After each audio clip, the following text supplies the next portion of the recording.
What's going on, guys? JJ here, bringing you another episode of Things We Want in Elder Scrolls 6, Episode 6. Little tongue twister there.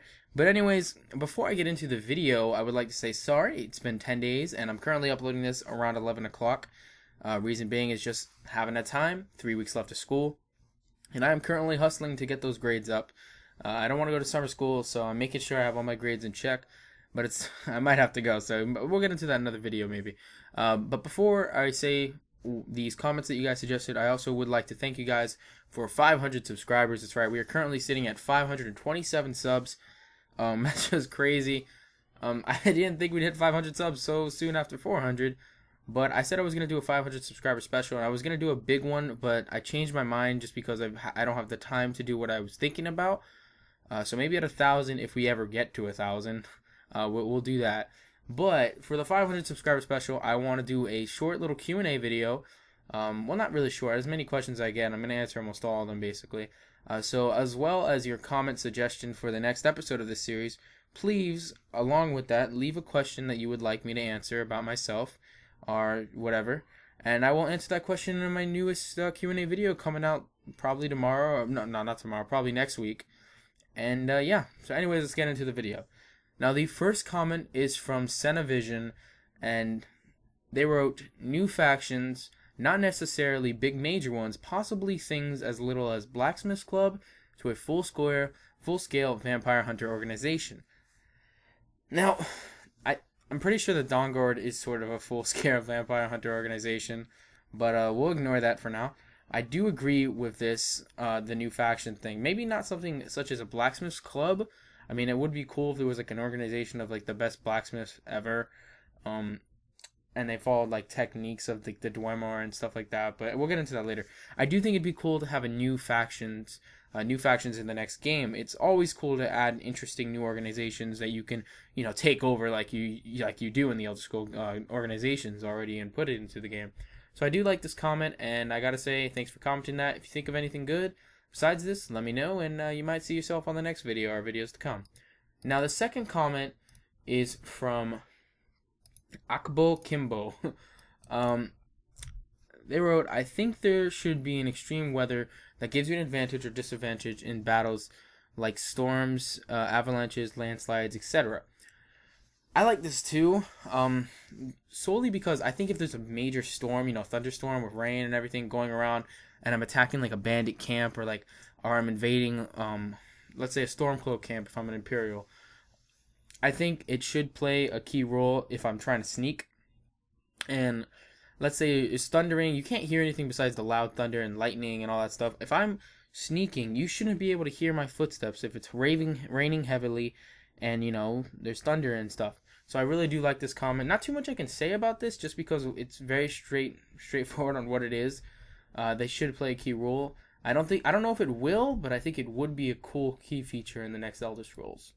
Now, the next comment comes from Lemonhead 1888. I'm just gonna say they for everyone because some of these names I can't figure out. "Building things like building a cabin in the woods or building a raft and sailing down a river. You'd have to cut down the trees down to build these things. Over time, the trees would come back." I'm not sure if I agree with the whole cutting down trees part. Not because it wouldn't be immersive. I would love to cut down trees and have them grow back over time. It's just from the Bethesda standpoint, I don't think they would do that. But I do think it'd be a cool feature if I could go sort of like how in Frostfall, when one of the camping survival skills is to go hunting for, go wood cutting. I think it would be cool to gather wood and then build myself a raft. I'm not sure about building a cabin, which it would be cool to build a cabin. It's just essentially, I think building a raft would be a really, really cool feature. That's why I love this comment. Because, there are times where I'm like, hey, I wish I could just build a raft and just sail through this river, sail through this stream, this open ocean right here. I think that'd be cool. So thanks for commenting that, Lemonhead. Now, the fourth one comes from Regaiden Forge 33. Okay, first, I want to say that I usually play as a badass Nord warrior. Now when I play as a Nord, I'm all around hero. But I also like to play as a high elf, and when I'm a high elf, you better run.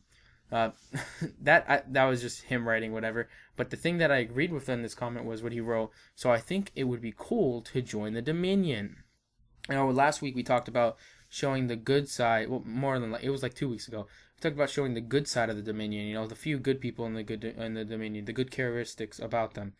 I do think if the next game is set as a Dominion war against the Imperials and other provinces of Tamriel, it'd be really cool to have that option to be a Thalmor. You know, you can already be a Thalmor High Elf and join the Dominion. I think that'd be a really cool idea if we were allowed to join the Dominion. Me personally, I wouldn't. I'd be on the other end of shoving my sword in the Dominion, you know, soldiers. I think, but I do think is a key majority of players that would like to do this. And our fifth comment is from Tehes, and once again, I don't know if it's a guy or girl because the name. I'd also like to see more in-depth crafting. I said crafting, my bad. Crafting. For example, as a blacksmith, I want to create an epic work of art. I should be able to choose out of many designs for the hilt and blade and truly make something unique. Like have a dragon skull shaped at the bottom of the hilt and make the blade straight, curved, one-sided with rivets on the back, etc. or sigils of armor. Depending on your skill, you can upgrade or reforge items with better ingots, such as adding ebony to my already made iron armor, which wouldn't require as much ebony as ebony armor would, and give you more benefit than just normal iron armor, but less than ebony. I like this idea a lot, and I'm going to go into what I think about this idea right now.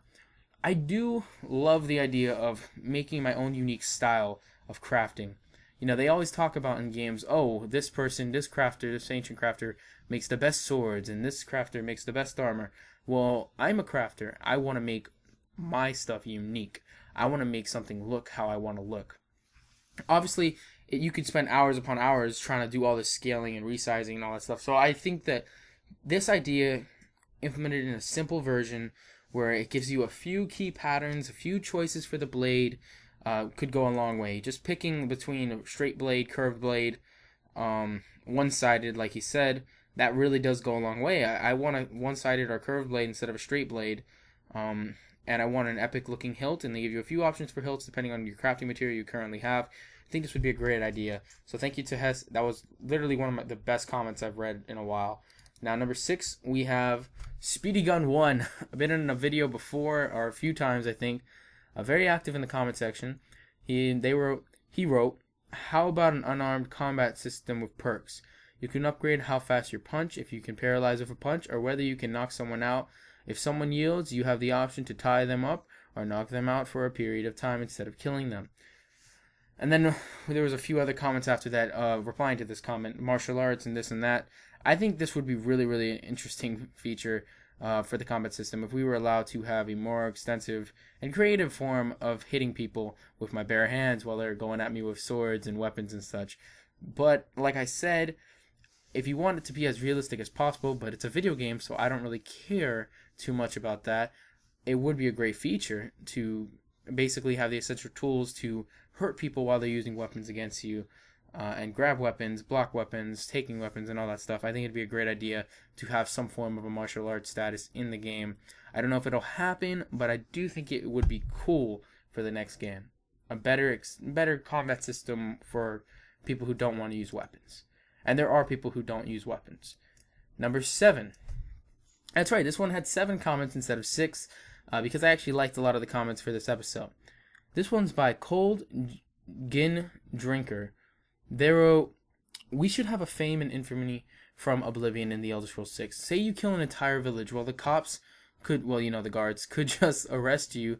They could be too scared to try, and civilians will run away from you, and bandits will give praise, or the exact opposite, where you go around saving people and shops give you discounts, young warriors will look at you for advice, and they can even have a statue in your honor. Best of all, if your fame and infamy goes past a certain amount, the divine or Daedric princes will make you their herald, like the Silver Surfer or something like that. Okay?